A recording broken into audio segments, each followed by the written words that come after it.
Hello, everybody, and it's a true pleasure and joy welcoming all of you. And this is the third, who would have thought, the third event of Hacking HR Luxembourg and friends. And we have people joining us from all over the world, literally. And it is such a pleasure to welcome you to very interesting topic. It's about Agile HR, and it's a combination of two words that separately already sparkle a lot of conversation. So I'm really looking forward to what magic they bring together. My name is Minola Jacques. I am here for Hacking HR Luxembourg, so you can call me Hacking HR. I had this crazy idea of starting this wonderful community in Luxembourg. I was blessed with people around me who saw something in this adventure and joined me. And today, it's also special because we have two new facilitators for Hacking HR Luxembourg event. So we have Astrid Mayerhoffer and we have Sylvain Sherry. And I will just take a very, very short time to introduce them very briefly. So, hi, Astrid. Um, Hi. Astrid is a dedicated and result oriented HR professional with almost 20 years of experience in the international HR space across legal and financial services, covering Austria, Germany, Belgium, and Luxembourg. She strongly believes that HR should focus on delivering value outside in and should by no means be excluded from a customer centric approach. She enjoys teaching at university and coaching of all kinds, as well as golf and yoga. With her two children, she likes to explore the world in person, but lately mostly online. Thank you very much, Astrid, for picking up the challenge of facilitating. Thank you for giving me the opportunity. It's great. And then we have Sylvain. Hello. Sylvain, as he describes himself, is the co-founder and director of Agile Partners since 2004. He is an entrepreneur passionate about making things happen, with enthusiasm about technology and profound respect for people. Agile values are deeply rooted in my personal philosophy as well as curiosity and collective ownership, he says. For many years, I have bridged my main areas of interest, which are agile management, entrepreneurship, and sustainable development, by learning and experimenting various agile approaches, lean startup, design thinking, management 3.0, and sociocracy. So thank you very, very much, Sylvain, for joining us in your capacity as facilitator. Thank you, I will Minola. I will now leave the floor to my colleagues and happy hackers and to the speakers. Thank you very much all again for joining us, and I wish you a mind boosting and heartwarming experience over the next an hour and a half. Thank you, Minola, for this very warm intro and also for taking this idea forward for Luxembourg. I think it is a very enriching panel that we have again today in the third session.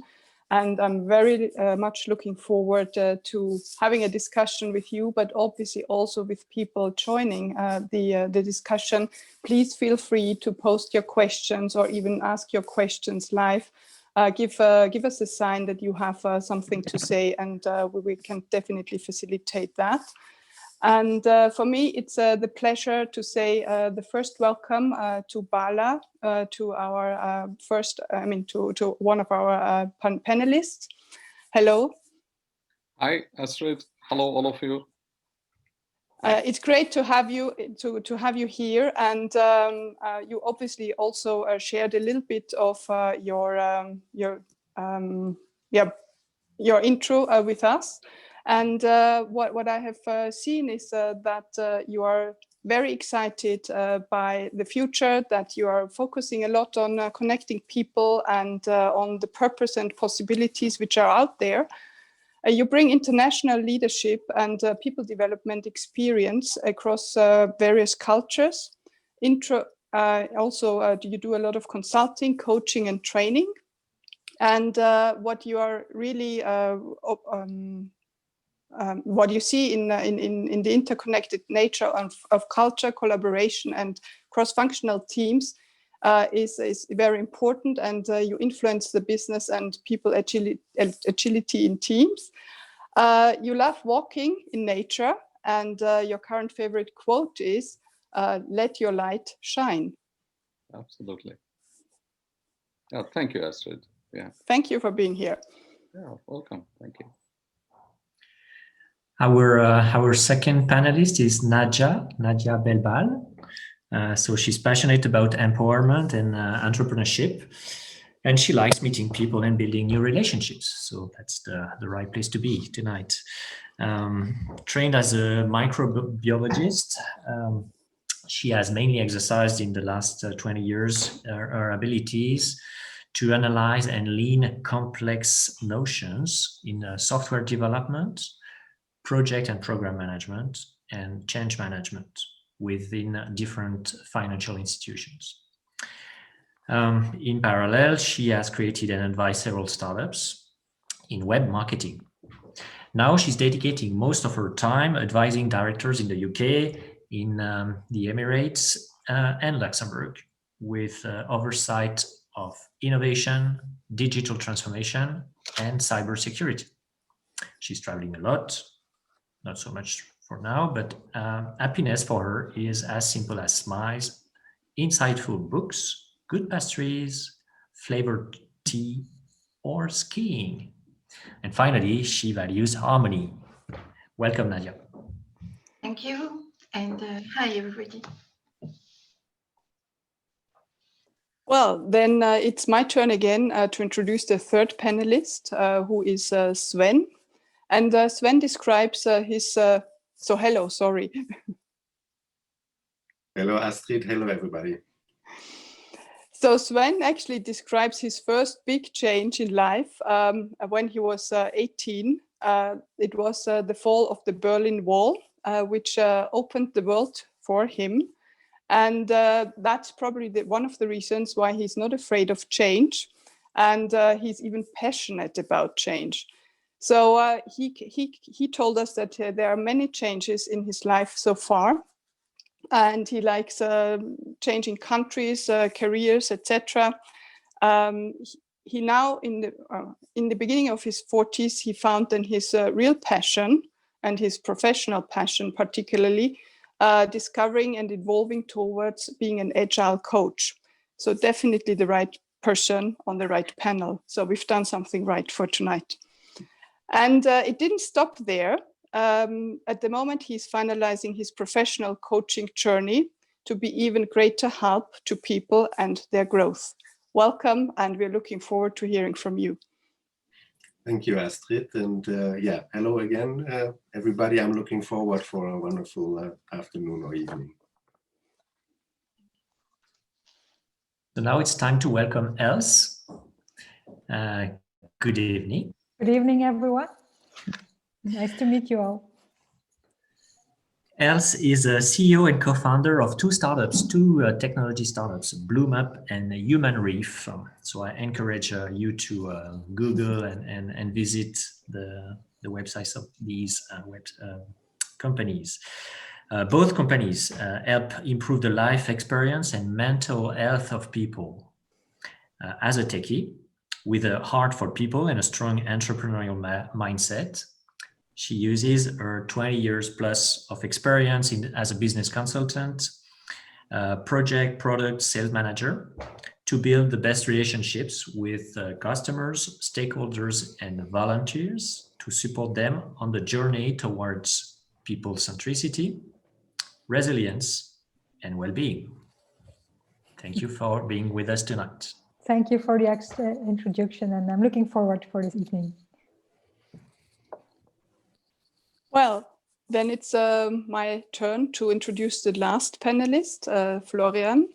Florian is professor and doctor, so in Germany, we would now ask, can we still be on a informal way in you, you know? Yeah, sure. But okay. So Florian is the co-founder and CEO of a Luxembourgish company called Sortify. Probably you will share a little bit whether Spotify was before you or after you. So who copied the name of whom? He's also an alumni of the Uni Luxembourg, and his team disrupt with AI, evidence and data-driven decision-making, probably not only the HR space. In their own company, they live agility, new work, and above all, according to the motto, creating asshole-free working environments. As a professor of leadership and HR at the XU University in Potsdam, he tries to give the new generation of managers and entrepreneurs a new leadership mindset and spread new work in their minds. Thank you for joining and sharing your wisdom with us tonight. Thanks for having us. Great. So time to kick off the conversation now. So as Minola mentioned, the topic of tonight, Agile HR, has 2 words. So let's assume that most of you are familiar with the second one, HR. And let's try to focus and clarify first the first, Agile. What does that mean? What does that mean for you? So maybe else, would you like to start clarifying your thoughts on that? Yeah, well, in my experience, people have different opinions on what Agile is and what it could be. But from my experience, I guess Agile is first of all a mindset where people can get into. A lot of people, when they are talking about Agile, they're often talking about methodologies like Scrum and doing sprints and hanging post-its and that kind of things. But without having people with the right mindset, which is an Agile mindset, and I guess we will come up on that later this evening, it's very difficult to implement real Agile. And that's a bit my opinion about it. Okay. Florian, would you like to elaborate a bit on that? I saw you nodding. Yeah, cool. So first of all, I absolutely agree what Else is saying. We can talk about agility and everything based on methods like Scrum, etc. But especially, why do we use it? Why do we want to be agile? That's the question. And the question is because we want to be proactive, we want to be before the wave, we want to create things, and that's a question of mindset, absolutely. And we call it the so-called agility mindset. So it's maybe a bit based on, if you look to the acceptance curve of innovation. Yeah. So are you someone who's more kind of innovator? How do you behave within change? Are you more kind of sitting in the seat as a driver, if you're sitting on the side of the driver, or sitting in the back and pushing the handbrake and saying, hey, shit, that's way too fast for me. And that's then definitely not agile. Yeah. So it's like how to behave within change and how to be very respondent and reactive and proactive. Preparing for this event, also, Nadia, you posted something on LinkedIn about the link between digital and agile. So does that change your definition of what agile means? I think that it has been said by Florian and else, it's really a mindset. And it's just adopting the fact that change is a must and it will come. It's not really whether we will change or not. I mean, any kind of organization will change for sure. And for me, agility is a way to take decisions really quickly, even if it has to remain documented and within the right governance and everything. But it's really to adapt quickly, change priorities, change decision, change, and take any kind of opportunities to, to create value and go forward with your organization. So that's a mindset. it's agility really. It's something. It's a must in certain time, I would say, and especially when we are talking about digital transformation. Bara, thank you, Nadia. But Bara, given your experience with large-scale organizations, is there some specificities for you about what Agile can mean in those big organizations? Of course, that's a lovely question, Sylvain. I'd like to build on what our Els, Florian, and Naya have spoke about. You know, when we talk about mindset, for me, it's not individual mindset. Agile, it's about collective mindset. It's a collectivity. And it's about, it's about co-creation collectively. You know, you co-create together. So when we collectively co-create together, I see culture emerging here. And so I see the interconnected nature of that. It's not a myopic view, it's a broad angle. And that's how I see that in large organizations. So at the same time, when we talk about large organizations, you know, it's not the large. The large is made up of, of sums as well. So that means everyone counts, and everyone counts in the broader scheme of things. So it's about culture, which is emerging in terms of the collective mindset, which co-creates together, leads to broader agility. That's how I see it. The challenge is also that when any one of those factors are taken away, the agility suffers. When the culture is taken away, I do not think, there are organizations that attempt to deliver great results, but without culture, then it collapses. Individuals trying to shine, but the collective suffers. It's not, co-creation. It's not co-created. Then agility goes off. So each of its play a very, significant role in my view. And that's how I would say that. You. Yeah. Sven, how can you wrap up, summarize all this? You're the expert on the table. Well, an expert is a big word. I have some experiences. Let's put it like that. And I would, because now we talked a lot about the inside and about the mindset, I would look also in maybe the reason what caused a need for this agile mindset or for this change in how organizations are working. It's about, let's say, this VUCA world we heard about. Everything around us is changing.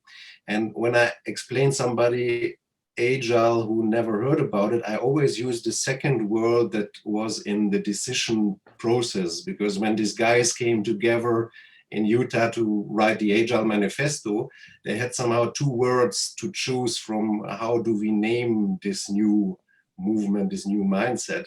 And one was agile, and the second one was adaptive. And if you think about that, adaptive software development, it makes sense, and everybody can maybe even better understand. It is about adapting to the changes that are around us, adapting what will we learn on the way by developing something? What will we learn by finding a new solution for a problem, what nobody had in the hand? So we try to be adaptive to the changing environment and to the changes that we find out by our learning. Thank you. So a great summary, or a great addition to what everybody else was saying. So what sticks with me was collective mindset, or also behavior, and without any of the two, no culture. And if any of those is missing, we will not get anywhere in an agile world. And I think the benefit obviously is quick decision making and adaptability, which is probably not only in COVID times important, but also generally in our lives, but also in our organizations. That actually leads, Minola, did you want to say something? Yes. Also following the chat, there are two words that kind of stuck out. One of them is collective, and the other one is learning. Yeah. So just leaving an idea after this first question wrap up, can we also look at collective learning through Agile? And let's see how the conversation flows, and maybe we will pick up on this topic again. I will keep my glasses on the chat. Thank you. I'm sure we will, because the next question is again going a little bit more narrow into Agile. Namely, the topic was Agile HR. And for us, one of the interesting pieces was, does HR need to be Agile or go Agile, depending on where HR is in the organization? And according to your idea, why? Let's start with Sven, as you were in the first question.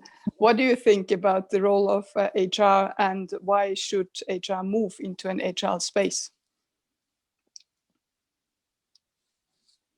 Yes, a very nice question. And I always do myself hard to say to somebody who say you have to. In my point of view, you don't have to, but you maybe find out that you need to. And but from that per se to say everybody in an organization has to be agile is also like not the right thing. What we need to do, and what an organization nowadays need to do much more than before, is being adaptive and reacting on what's going on around us. And if we look into an agile approach just in the IT departments, or in let's say the parts that are focusing on software development, we lose maybe the big part, which is, yeah, how I would say, maybe the basement of an organization, where a lot of support functions are coming. And I learned my first lesson in an organization which made an IT-only agile transformation. And you realized that worked until a certain moment, but all the interfaces to the rest of the organization became more and more, out of balance, because people didn't understand anymore what's going on there. And that's why I'm always saying, like, if you start with Agile in an organization, be very transparent and explain to everybody what's going on here. And also, like, ask the departments, and what do you think is your biggest problem that needs to be solved? And can we see how that, as a collective approach, how Bala mentioned it, or as a collective learning goes forward? Unfortunately, until now, I didn't have the time really to start on a kind of a white paper to say, like, okay, let's really start and look into the organization. Where can we start? What is the biggest pain point that this organization had, and how can we solve that together? Maybe Nadja can add to that, because I think she comes from the IT space, and maybe you have to say something what Sven has just elaborated on. Yes, I totally agree. So what we have to know is that when we talk about digital transformation, we are no more talking about digitization or change or introducing new software or whatever. We are talking about this transformation, which means that we will have a big impact on the whole organization. So if you want to just introduce a new software somewhere, you are just, how to say, doing some project management, or small, we can say, change management thing. But when you are talking about transformation, you are bringing something holistically in the organization, which means, for me, HR have this kind of pivot role for 3 reasons. First one, they're in charge of hiring. So hiring people with the right mindset, we can say, this positive attitude, this entrepreneurship way of thinking, and this kind of no silos within the organization, break the silos in order to allow the transformation and allow the holistic approach. The second important thing is that they have to follow and go with the ones who are already in the organization, because no one has to be forgotten in this transformation, I would say.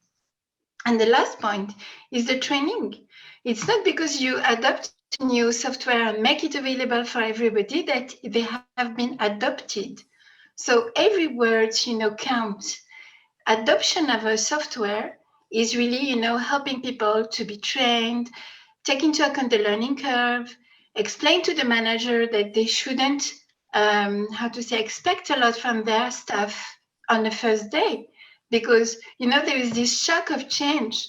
And HR for me are the best, alliés in transformation, because they are here, to lead the change and maybe to be the first ambassador, the first coach for our transformation. So if I may just add an example, really quickly. I like this example because, for example, let us talk about New York Times. New York Times, this big journal paper, everyone knows about it or whatever. So at the beginning, they have writers and they have people to correct the text. And once they transform their business, they must have community manager, business development manager, sales manager. You don't need no more corrector are needed, no more things. So you change the business, you change the value, you change the asset, you change the people within your teams. And no silo will allow such change, I would say. That's a great example, and I think it is indeed something where silos we see also in HR that they harm quite a lot. And I think the three parts that you've just described are indeed very important, that HR takes the lead in that.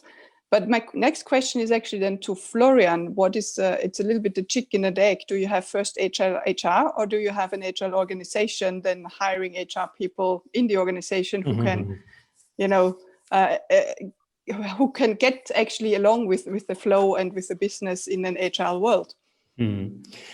To be honest, when you ask the first question about Agile HR, so what pops in my mind is that these two words exclude each other normally. Yeah. So from to be honest, in a lot of companies, HR is the most conservative part in the whole organization. Yeah. So driven by legal experts, they absolutely know everything about contracts and everything what is workforce related. But to be honest, they are not the driver of change. Yeah. So, for example, we work at the moment. We develop for SAP because they say, "Hey, we are not agile. We are not fast enough." We develop for them kind of project or kind of tool to work really to create instant high performance teams. Yeah. To really work on the value chain of product development, of interacting with startups, etc., and how to bring the right people to the right stage of this process together. Yeah, and the interesting thing is we exclude HR as long as possible. Yeah, because in the end, it's who brings the money to the company, who runs the company. So it's mostly like that. It's everything what is connected to the customer. Yeah, so that's where companies normally focus on, and it's a pity that they don't focus on really like HR. Yeah, so they don't focus on what could we do. And so from my perspective, it's normally HR doesn't say, okay, we need agile people or we need these and these people. Normally it's like from product development, from innovation departments, etc. That's totally normal that they work with all these methods that drives you or that creates kind of more agile culture. Yeah, that was what Bala said before. Yeah, and so from my perspective, it's definitely not that HR is at the moment the driver or is responsible for bringing agility, yeah, or an agile culture to the company. Yeah, normally it has to be a lift top down, yeah, and implemented top down, and then HR is more like a bit also the question: how do we define the role of HR? Yeah, is it like human resource management? Yeah. or is it more important if we think about the right placement, think about using really the potentials you have in a company, especially in times like now? No one is recruiting, so everybody's focusing on the people you have and what can you do with these people. So it's way more interesting to discuss in this context about HR as human relations management, for example, how to bring the right people together. Because in HR, normally you found that you have the CVs, that you have kind of insights in what are the people able to do, or exactly what is their role at the moment. And Agile is also bringing people fast together, to really bring them quickly together in performant teams, and then also extract them again, because you have just limited resources. It's not like bringing people fast together. It's more like, okay, bring teams together, build them, end them, next stage, and bring them together again. And for this, I think HR has a super important role, because normally they have kind of overview who's in the company, what skills they have, what mindsets maybe they have. If it's measured, that's what Els said in the beginning, because agility is kind of mindset topic. And that's something, so agility is not, or agile methods, it's not coming from HR. So it's from the origin already somewhere else contacted. So it's from software development, and it's not from HR. And that's, from my opinion, sometimes the impression that this is also a reason why HR is a bit struggling, because it's not invented here. So it's not invented at HR. It's not invented by psychologists or something like this. It's invented by people who design products very quickly. And so that's kind of my 2 cents to this. Thank you for sharing. Quite contradictory in some sense. I mean that HR is not the driver of agility, but completely understood that usually it's driven by the business, and HR is a supporter of it, or even a distractor of it when not going with the flow. Els, do you have any different experience with HR in the agile world? Well, I've worked once in a scale-up company in Belgium, and it was a very young company who was growing very fast, and they really had the right culture with the right people who had an agile mindset. And in that scenario, we were able to be the enabler as HR for the agility of the organization. But it was because the right culture was already there. People are already looking into that way. And in that case, HR, they also had administrative processes indeed, but they looked as much as possible into software to help them by this. So they were able to focus on the people.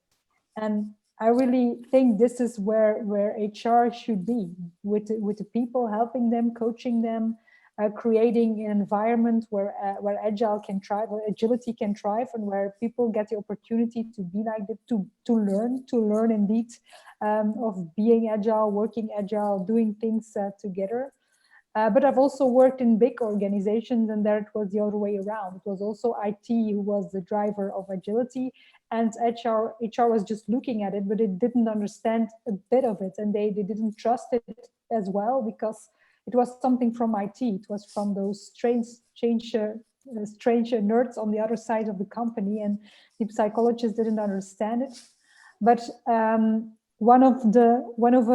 interesting story was, once I was recruiting an HR manager for the company I was talking about before, and we just asked them to draw a picture of a company structure.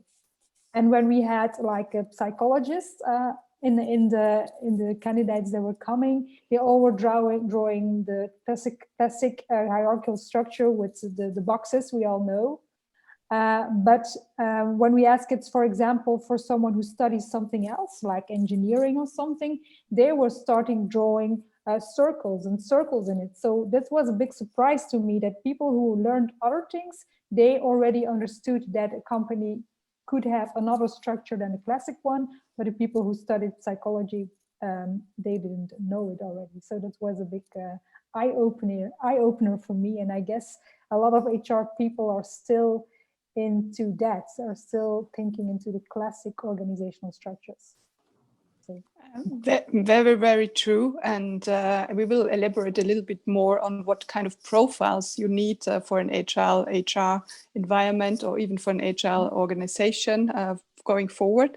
Thank you, Elsa, for sharing your experience and actually leading very neatly to my last question before handing over to Sylvan again, to Bala, because there was a question in the chat.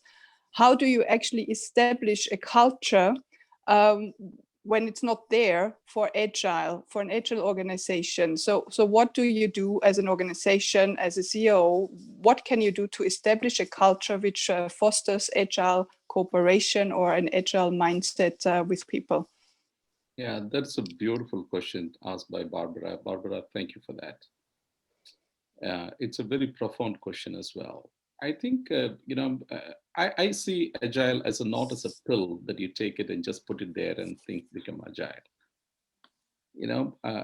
For me, it's important to absolutely responding to the change. Let's look at the COVID. COVID has attacked every one of us. And Naja earlier talked about digital transformation. And you can just straight away go to Google and look for what Satya Nadella of Microsoft talked about it. A 2-year transformation happened in 2 weeks or 3 weeks. Such a short time. What happened? What brought the change? What happened? Why they could not do that in the last 3 years? And suddenly, how come in 2 weeks or 3 weeks or even take a month? How come this change happened? It's the same people? So do we all need an external threat for us to change? Was that knowledge which was there outside, which was brought in? Or was that knowledge already which was inside? We just responded to that. I think in a way that the culture is, once again, is not a pill. Agile is not a pill. I think it's subtly embedded within the organization. It's the leader's ability to look at that, create a purpose and a meaning behind the task and for the organization, and to drive people for that. And you can only do that by acting on it. The same way the leader thinks that, hey, I'm the decision maker. I have the power and authority within me. I'm going to take decisions, and leaders within the organization take the decision. Then it remains as a traditional organization. When it becomes agile organization is that everything is distributed, including your bonuses are distributed. Your performance, who to make the decision? Is the manager making the decision or the team makes the decision? Whose holiday? Everything is distributed. Your training is distributed. Your career path, who decides that? The team decides that. It's distributed. So in a way that, that's why earlier in my, in my introduction, statement, I talked in terms of culture. Culture, which is the, which is coming out of co-creation and your collaboration. That you collaborate together as a collective team, then you co-create, then your culture emerges. In the absence of those things, I think it fails. The secret sauce to that is a collective intelligence. Somewhere along the line, you create that. Yeah, culture, collaboration, collective intelligence leading to co-creation. Then their culture starts emerging and people could see that, hey, this is the culture. This is the way we do things here. So that's how I see that.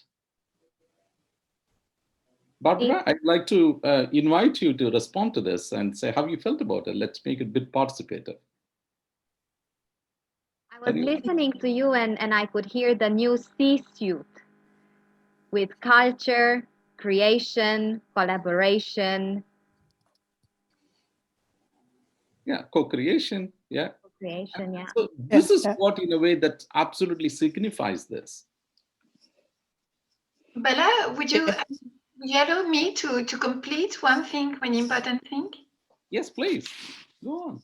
So I just want to add, yeah, you're totally right. I mean, those kind of decision, we will go agile or we will transform our organization or things like that, has to come from the top, even if the execution of it and whatever is coming from the down, we can say. Yeah. But the point with one important point that HR have to do is to create this confident environment where people can speak their mind, bring a new idea, bring innovation, and don't be afraid to fail. And this agility is also, it's come with trust and confidence. You have to feel free to say wrong things in order to be able to say right things as well. Beautifully said. Yeah. It's another big added value that HR can bring. Okay, I can quickly respond to this. It's a simple question. You certainly made a very powerful point there. But when I ask this question, think, what do you associate this word to? HR. When I say HR, what is coming in your mind? Can you just put it in the chat, please? What's coming in the mind? When you say HR, what comes in your mind? I'd like to see some chats coming up. Transformation. Yeah, you're glorious people. Cost. I think it starts with politics. Yeah, cost and paper. Please think about that. In simple words, HR, we simply ascribe the word HR to your department. It's so sad. Human resources, even the word we don't call the resources, it's all every one of us in the organization. Even human relations, that once again, it's not ascribed to your one particular department, it's for every one of us. Human richness, human re-innovation, human rejuvenation. I think the mindset of what is HR has to change. I think in a way that we are given so much of power to HR. Please bear in mind that as I say this, I'm not bashing HR at all. And myself and my colleague, Wouter, who is there, we worked as a global HR directors and regional HR directors. And, it's fantastic roles we have played. And the point is that, that is the traditional, in the agile organization, that's what you distribute it. And let's take, for example, very quickly, who does the performance appraisal? Is the HR doing it or people managers are doing it? Who gives the rewards, the salary increments and things like this? Managers do it. There are a lot of things people are sharing it, but the power goes to HR. That's not fair. I think in a way that a little bit, I come back on the culture aspect of an HR aspect is that I think it's our own mindset that in a way that our own mindset, which is needed to understand, hey, this is where the new world of work we are moving into. And that's what actually led us, last year, as a bunch of people, we came together, we created Agile People Manifesto. If you have time, please visit Agile People Manifesto. I'm very proud to have Wouter back, one of my co-authors of Agile People Manifesto in the call as well. Wouter, hi. And, please go and visit that. There are quite a lot of people there. And 19 of us from different parts of the world, we came back and say, hey, we have to have a different look at the way we are looking at the agile world in organizations today. So I think, was that good enough, Astrid? It was perfect to that extent that I think it gives, again, a very controversial view on the things. And we definitely live from that.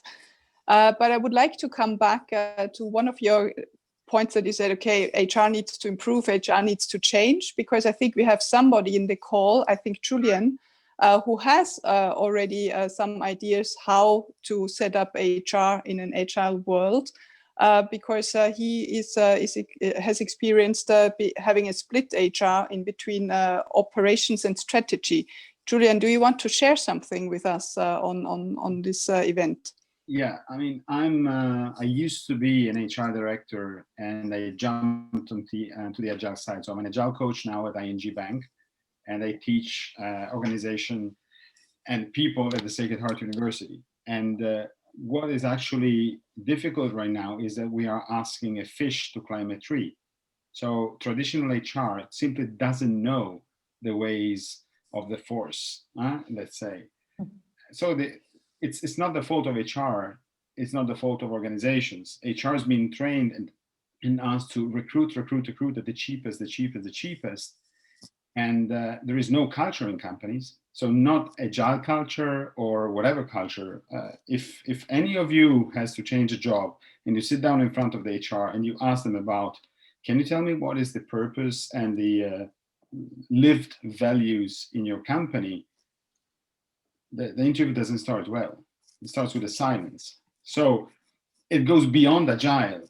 So the moment the company decides from the top to say, okay, let's go agile, it's not a matter of making Post-it and Sharpies rich, buying lots of that stuff and filling rooms with Post-its, because the fun is going to be over very, very soon.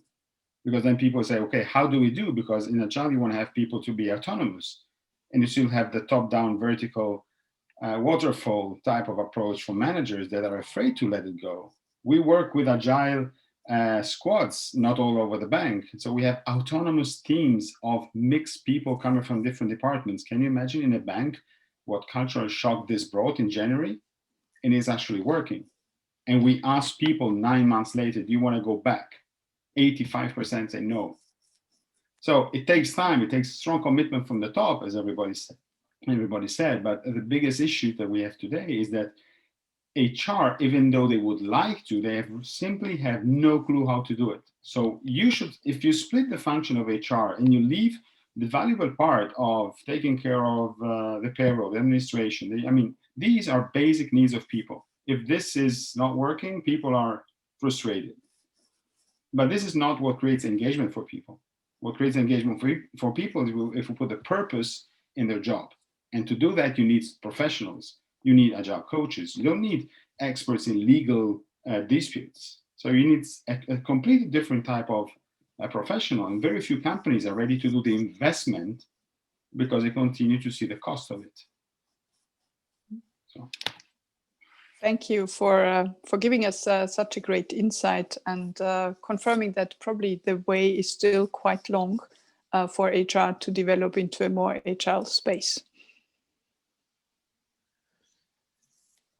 So, given what has been said so far, you seem to suggest that it's not really about the individual mindset of every single person in the organization, but more how to create a collective mindset. How can you do that?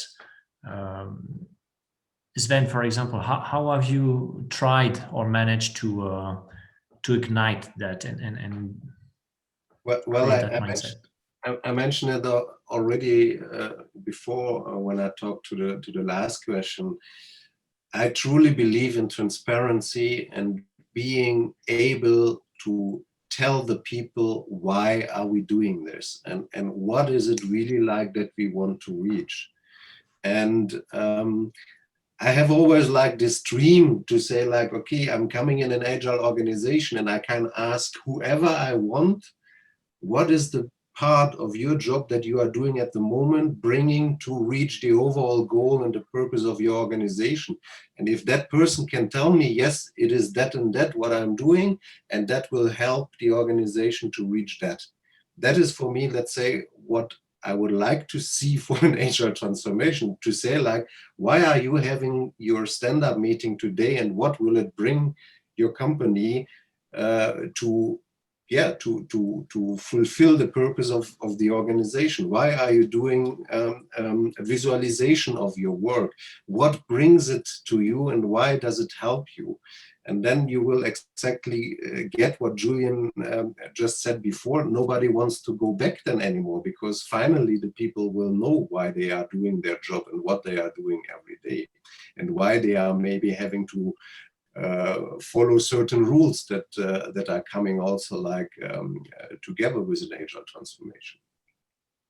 So everyone is compatible with Agile as soon as you explain and you start with the why. That's what you mean. Yes, indeed. So, and that's for me also like a key for HR to redefine your purpose, redefine what is our role in this organization. I saw it somewhere also in the chat that this is, let's say, maybe something critical to see. We was, let's say, indeed this strategic partner to hire new people. But when I see also like in certain HR organizations where I'm working, HR is just doing the formality. The teams are looking by themselves. They have the interviews with the candidates. They decide together who is the right fit for our team, who is the one that we need. So it is indeed defining what is possible in the current ecosystem of this organization. Where are we now as HR?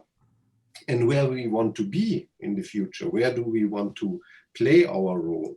And then it comes indeed to maybe some hard findings to say, okay, we don't have the people that can do that, because it is a different game that they might end up.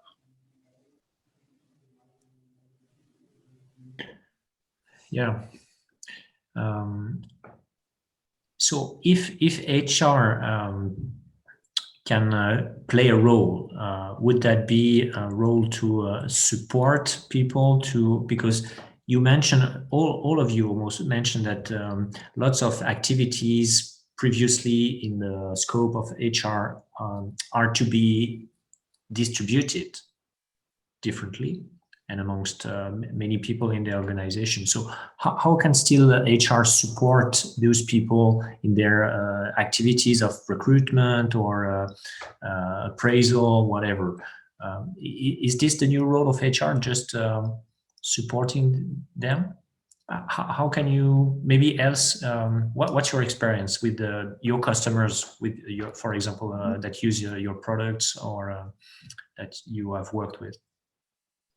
Yeah, well, I guess it's not a very easy question to answer, because I think when you just put people of HR only in the supporting role of it, I guess it will be not enough. I guess there is more in the organization of, I guess it's about learning people, continuous learning them how to be collaborative. I guess HR can play a really important role to that, because I guess one of the good things about them is that they stand a bit back from the inside. For example, when you take a product development team, people are really into their business, into their product, into their customers. So they are really focused on what they are doing and how they are doing it. But they are not always focused on why they are doing it, and they are not always focused on are they really working together as a team? Are they really making decisions as a collective intelligence? Are they really using it? And they can look at it from the outside, so they maybe can see where it's going, where it's going well and where it's not, and where they still need to be coached, to be trained sometimes to be able to do that, because it takes a lot of time for people to learn to take on those new roles.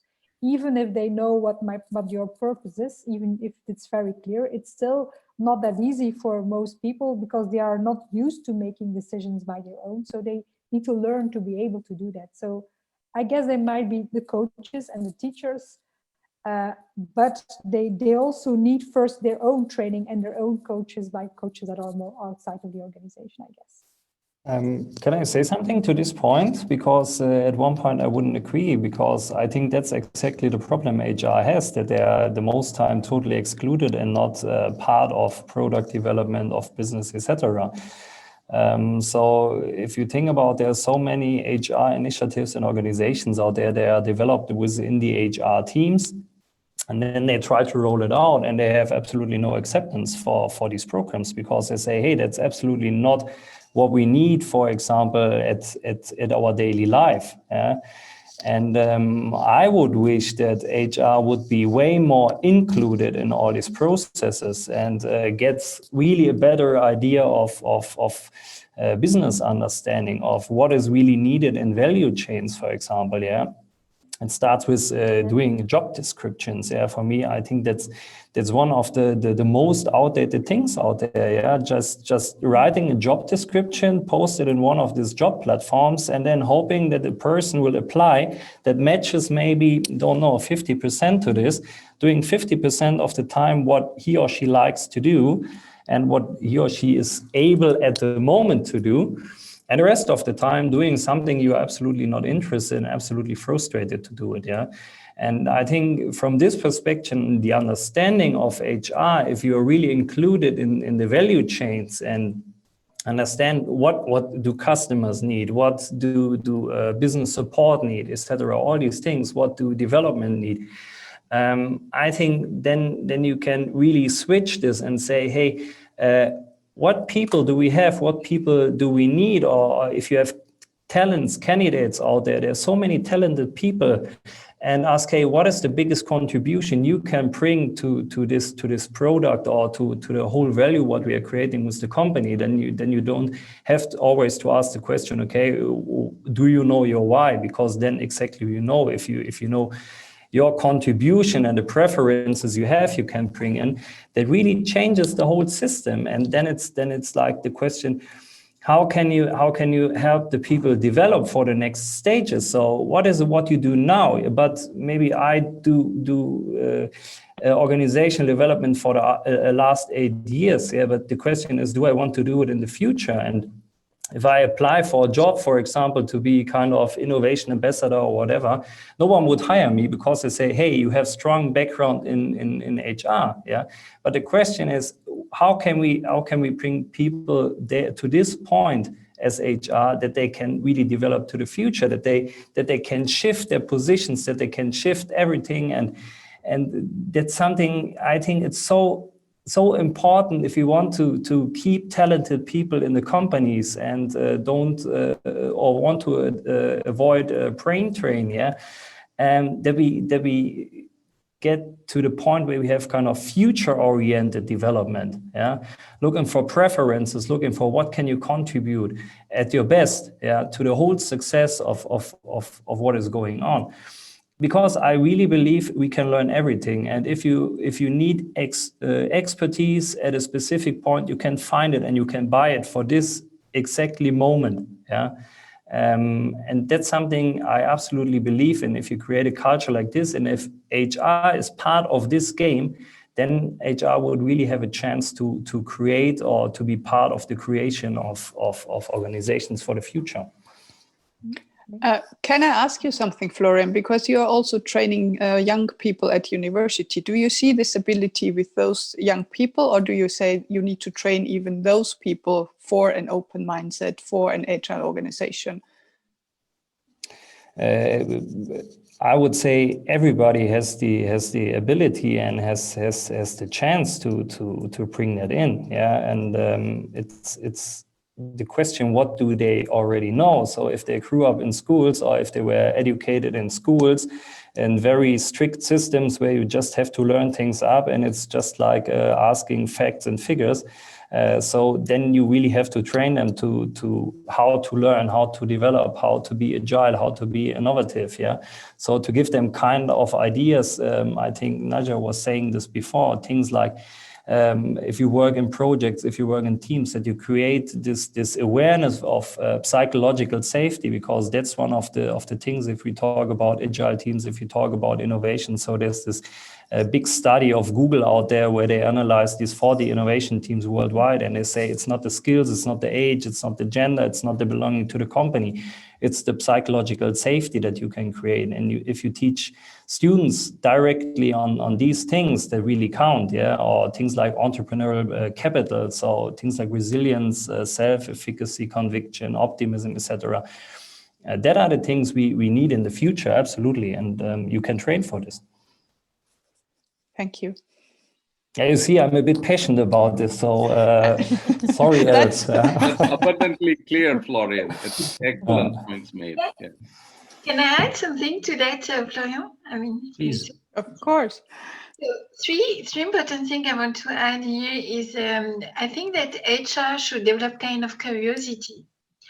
What I mean by curiosity is the fact that, I know some HR and in different organizations I worked for, that, you know, they used to hire business analyst and project manager, and that's it. And they have this kind of job description. So nowadays we are coming with product management, chief product owner, community manager, you know, those new titles.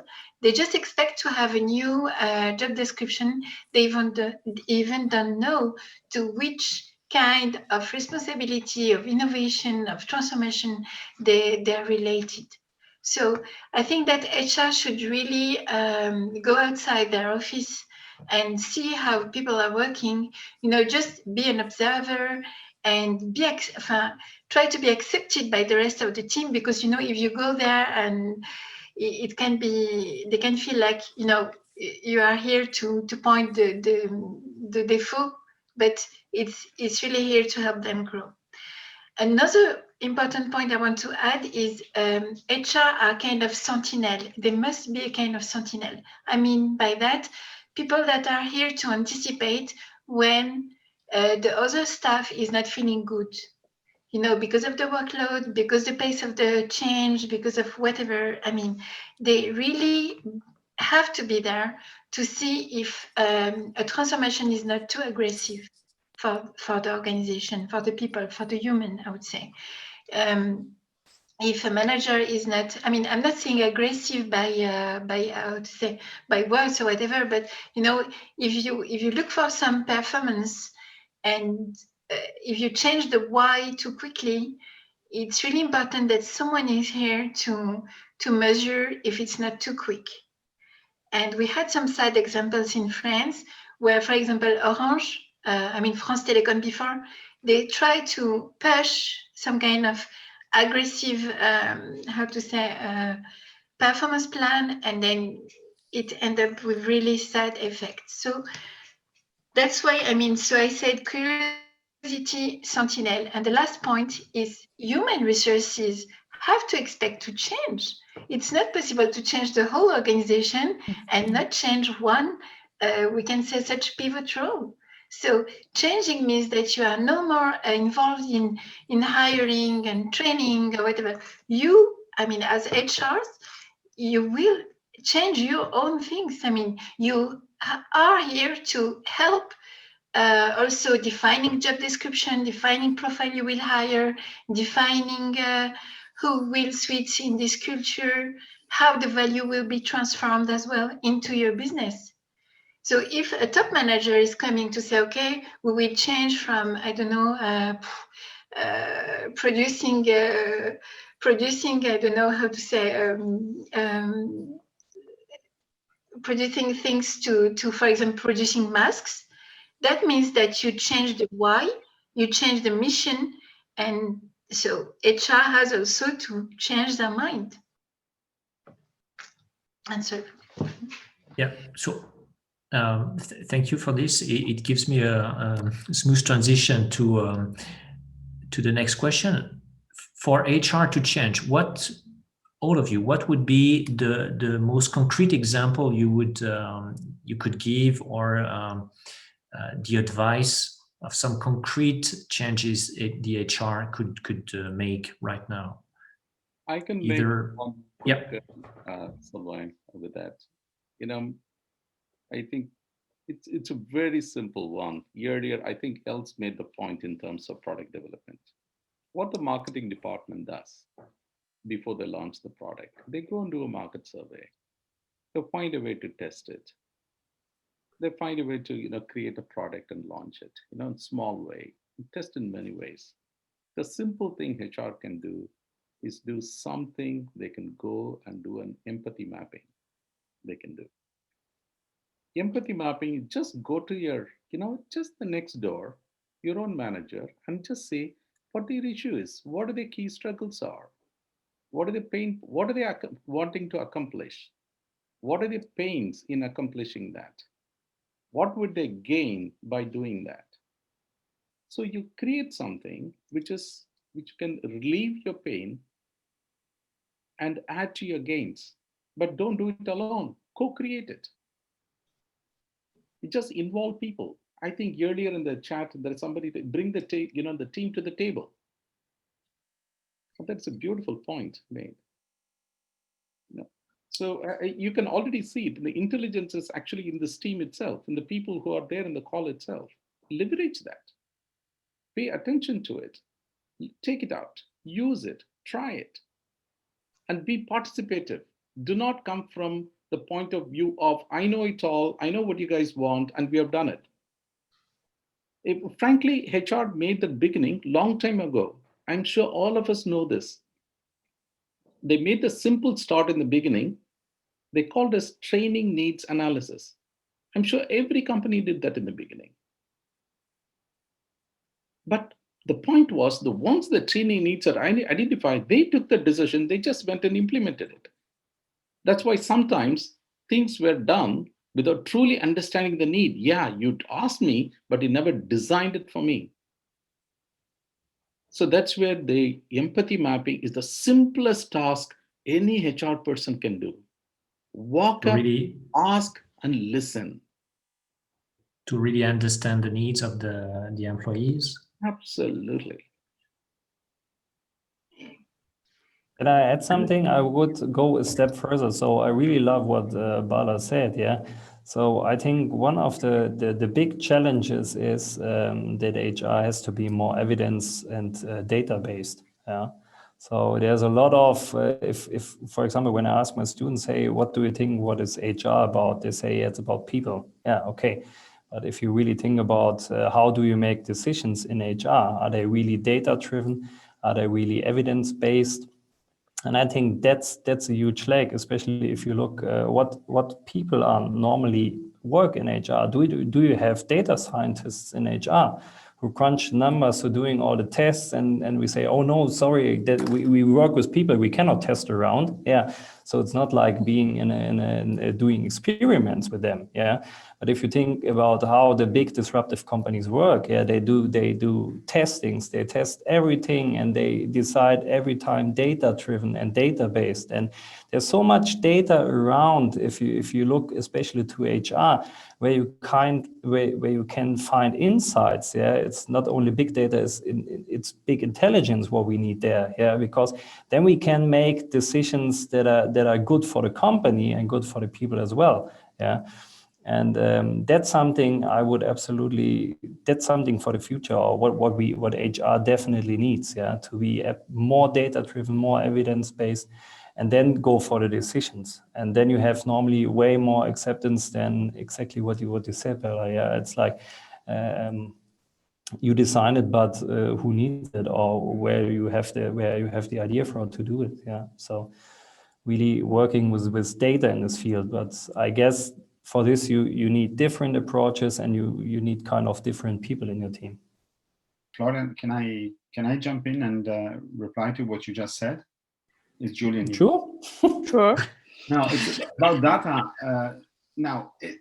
We are lucky that modern HR is a pretty recent science, 15 years. We speak about engagement, emotional intelligence, self-determination theory. So now we have data about engagement in Europe since about 15 years, relevant data, consistent data.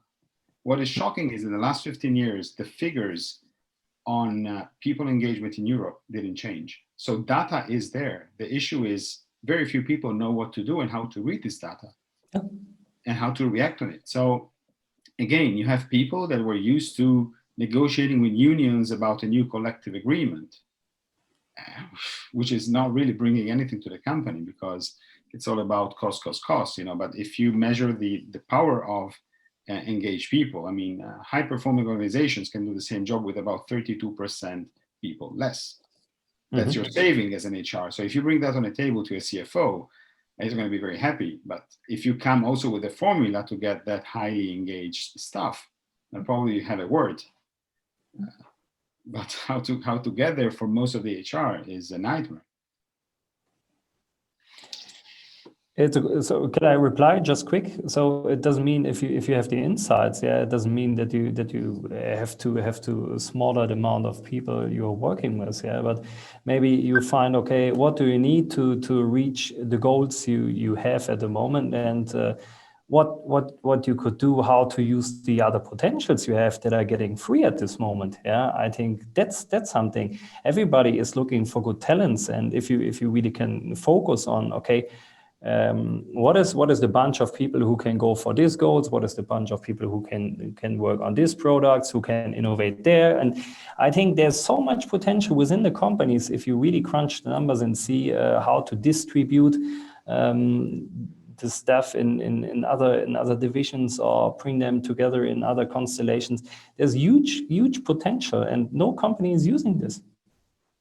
Yes. Very true. And I think this is something which brings me back, which I think is great. You know, HR needs to lead, walk the floors, ask and listen, and in order to get on the agile trip. But on the other side, I think it's also the business and the business leaders who need to have the same behavior, because also there, I think I can see the same point in my organization. Engagement, we have the data, but really nobody knows what to do with it. So we really need to educate also the business to read this data and to bring out some of the activities which are actually required, and not in a nice brochure, but actually in something which is really meaningful for the people. So it's very valid points that you all touched on. And I think we had one question also from the chat, which fits a little bit into that, which summarizes, and probably you can share your experience. If people want to be agile, or if people want to actually be an agile HR representative, where do they start? So how do they get to that point? I mean, you voiced very strongly, okay, HR needs to get HR needs to get agile, needs to become it. So how do we do it? Els, do you have an idea? Yeah, where to start? It's always very difficult to find that place to do that. I guess when I was supporting customers into an agile transformation, I always told them, I guess the first thing you really need to do in your organization is to have a common understanding on what agile means for your company.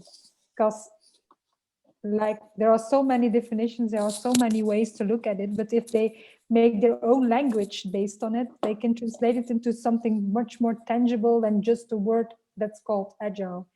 And to do that, to be able to find a common understanding of that word, you need you need the highest level of your company. You need your leaders. They need to understand it too. And as long as they don't understand that common word, it's really, really hard to change anything. So I guess this is the first point. Find your own vocabulary, find your own common words, and share them with the people who are really leading in the company. I don't mean only top level management, but all leaders, all kind of leadership should be aware of that common word, common vocabulary, I guess.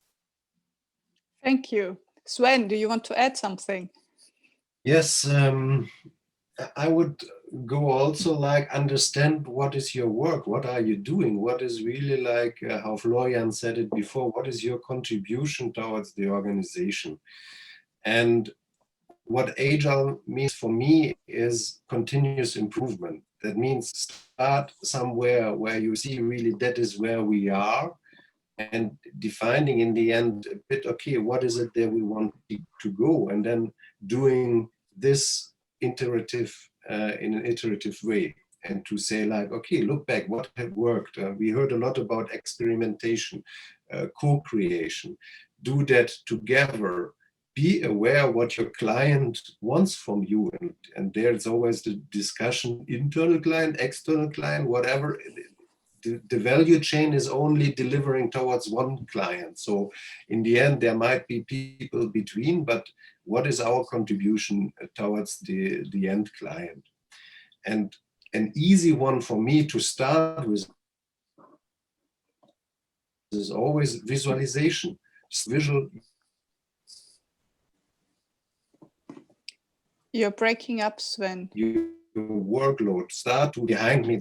So you could, for example, take all the work that you have on your desk and plot it over the eco-cycle and look like what makes sense. What is it that I cannot do at the moment because my personal resource is held back in certain stuff which I should not do anymore, and make decisions to stop stuff that I should not do anymore, to be able to do the real important things. Thank you. Very valuable. Stop doing things that you should no longer do and which do no longer support the new culture. Nadja, anything you want to add? Yeah, I really like the question, because that means that there is a will behind, when someone is saying, how should I do myself in order to be an agile HR, is really positive already, I would say. So first, I think that when you hear any kind of transformation within your organization, and if you are willing to be an agile HR, I think that program management or even the management won't hire you as HR as part of the team. So maybe be bold and go there and say, I want to be here. I want to see where do you want to go with this transformation. I mean, you have the right, you are often part of the executive committee, so go and sit there. That's, I would say, the first thing. And take opportunity. I mean, if they hire an agile coach, it's also for you as HR. So really good to see how the agile coach will benefit for the rest of the organization, but you are part of the organization. And as I said since the beginning, you are the pivot. So explain your point of view and how to say, impose yourself, I would say. And last important point is, really often values will change, job description will change and things like that. So be the one who will show to the management and anticipate for the management the consequence of those changes. You see, the really good example is the COVID. Everyone say, okay, you can homework now, but I think that the best example of HR involvement is to see who were able to work from home and who were not able because of not only logistics, but also familial situation. So HR have this big role, I would say, is one of the most interesting role, I would say, in a transformation. Thank you. So a lot on the HR shoulders. Florian, do you want to add something? So what you always say when you found a startup is you say get skin in the game. Yeah. So I would say as an HR, if you are an HR, then get skin in the game and go to these places, go to these departments, go to these divisions. And normally in every organization, every bigger organization, there's at least one team that works super agile. Yeah. And then go there and get part of this team and really work with them in this team for a while, yeah. And not only be there like a visitor and say, okay, I'm just checking. No, really get there, get involved, really get a feeling. Okay, what are the problems? What do we have to do? And if you don't have it in your company, then everybody of us knows at least one or two companies or people out there with super agile teams, etc. And then ask if you can join them for a while. I know that sounds super crazy now, yeah.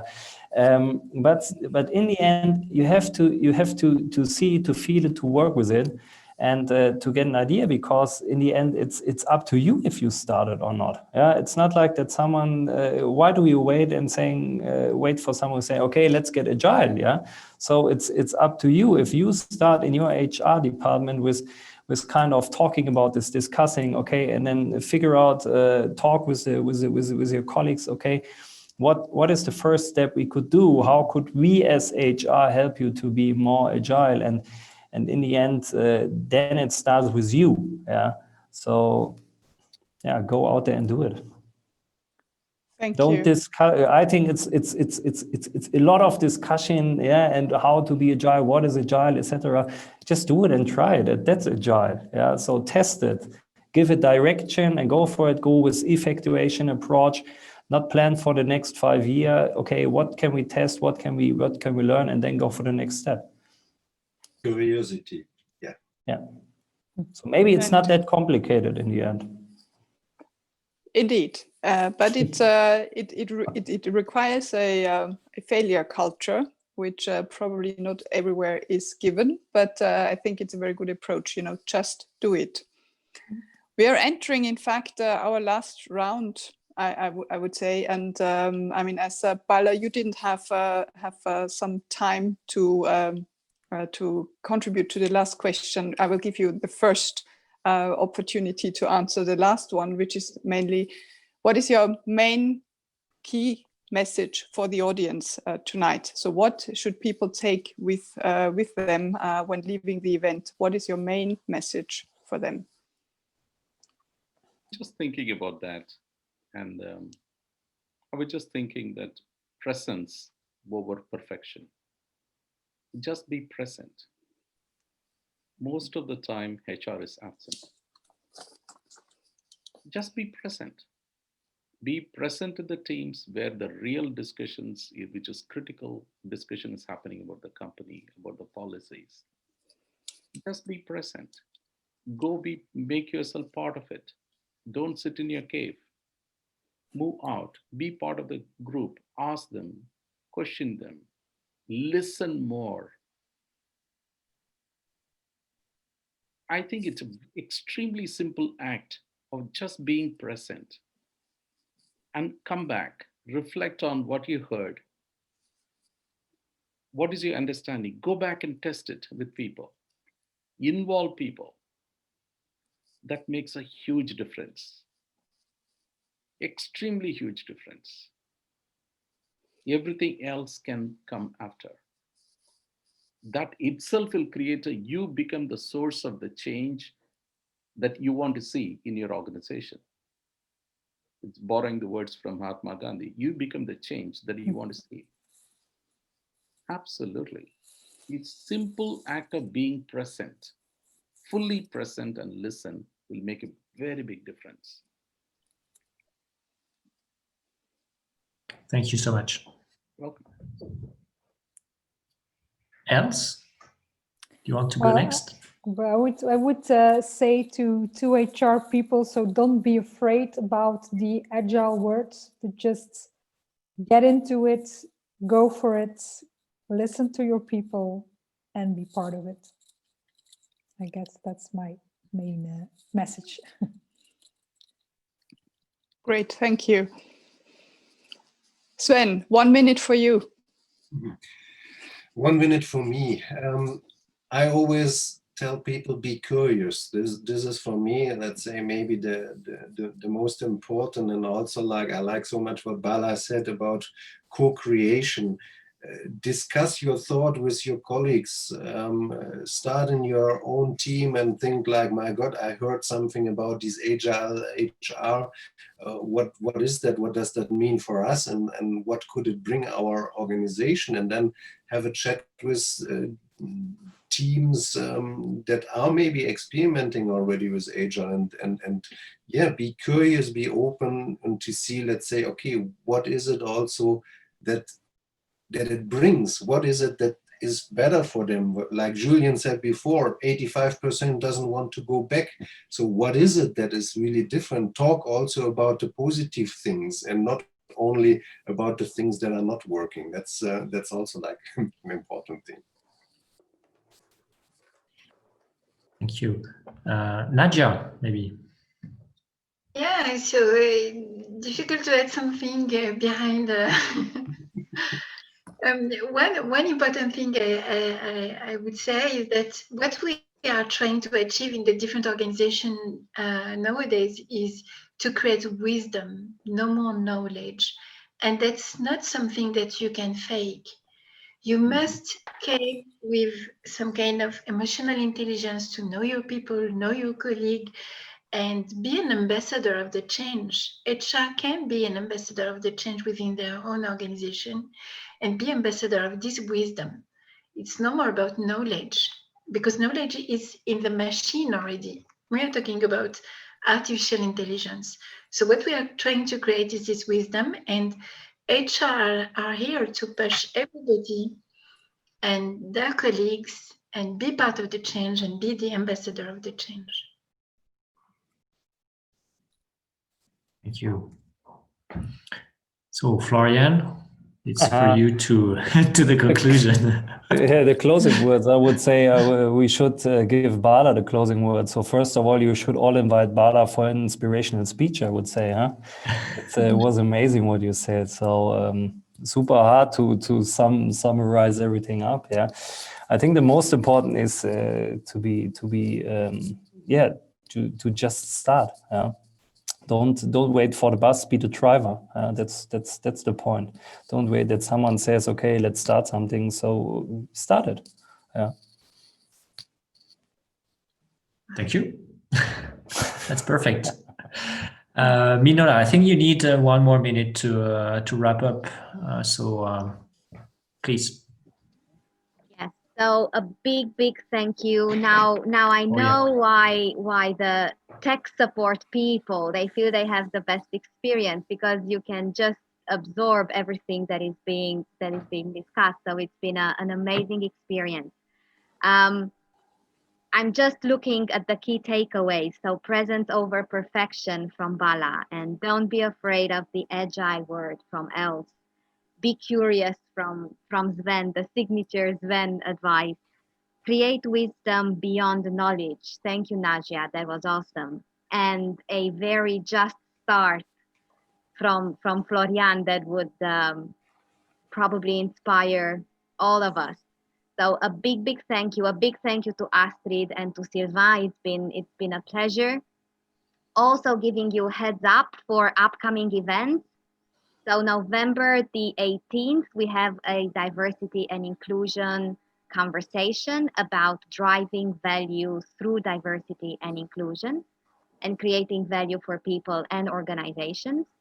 Then on December the 9th, all of these are the same time slot, 5:37 p.m. CET.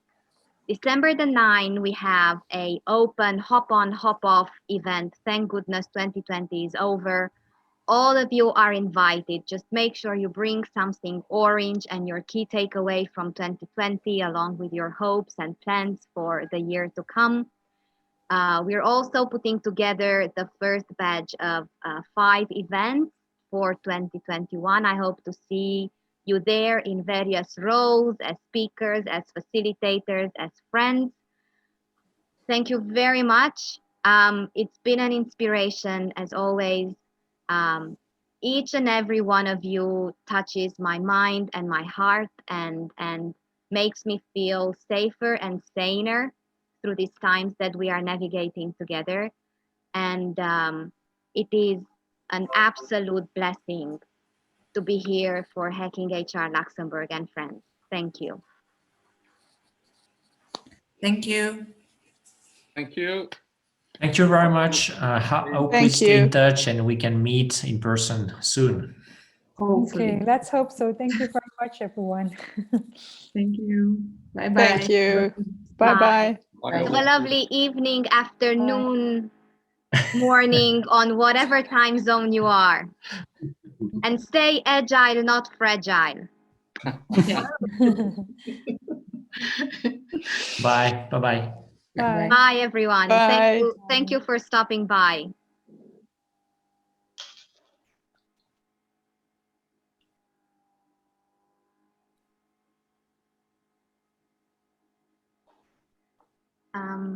If you want, panelists, we can stick around for a few more minutes just for a very quick debrief. Sure.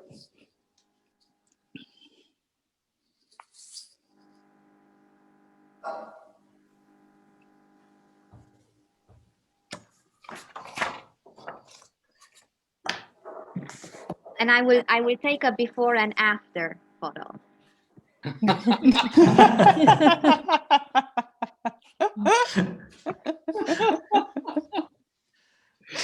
You are such fun, I must tell you that. Absolute fun you are. As long As long as you only publish the before one, it's all fine. Okay, so let's have an after smile, and that is awesome. I moved my laptop. And I think else you moved. Good. So the after one was very agile, iterative, it was good. We really walked the talk and perfect. Oh, and it looks amazing. We have the survivor's smile. It's good. Thank you so very much, everyone. Like, it feels like belated birthday and early Christmas and all the other celebrations that we have across our combined faiths. And it's a pleasure every single time, every single time. And thank you for accepting the invite, and thank you for your generosity and your curiosity and your time and your energy and your presence.